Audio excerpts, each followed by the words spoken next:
Hi hello மக்களே, அனைவருக்கும் வணக்கம். இன்றைக்கி வந்து நம்ம இருமல் சளிக்கு ஒரு அருமையான மருந்து தான் பார்க்க போகிறோம். அதுக்கு வந்து பார்த்திங்கன்னா நான் 4 சின்ன வெங்காயம் இந்த மாதிரி போட்டு இடித்து எடுத்துக்கிறேன்.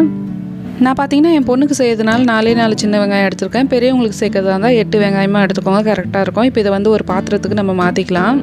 இதில் பார்த்திங்கன்னா சின்ன வெங்காயம் மட்டும் தான் சேர்க்கணும், பெரிய வெங்காயம் சேர்க்கக்கூடாது. இப்போ இதில் வந்து பார்த்திங்கன்னா நான் ஒரு 3/4 கிளாஸ் அளவுக்கு தண்ணி சேர்த்துக்கிறேன். இது வந்து கொதிச்சு 1/4 கிளாஸ் அளவுக்கு வரணும். அது வரைக்கும் நம்ம வெயிட் பண்ணலாம்.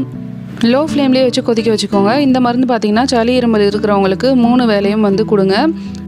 3 வேளையுமே பார்த்திங்கன்னா ஃப்ரெஷ்ஷாக செஞ்சு தான் சாப்பிட்ணும். காலையில் செஞ்சு வச்சுட்டு மத்தியானம் நைட்லாம் சூடு பண்ணிலாம் சாப்பிடக்கூடாது. பெரியவங்களுக்கு 8 வெங்காயம் போட சொல்லியிருந்தேன். 1 கிளாஸ் தண்ணி ஊற்றி 1/2 கிளாஸ் வர வரைக்கும் கொதிக்க வச்சுட்டு அதை வந்து பெரியவங்களுக்கு கொடுங்க. இது வந்து குழந்தைக்கு செய்கிறதுனால நான் 3/4 கிளாஸ் தண்ணி ஊற்றி 1/4 கிளாஸ் வர வரைக்கும் இந்த மாதிரி செஞ்சு எடுத்துக்கிட்டேன்.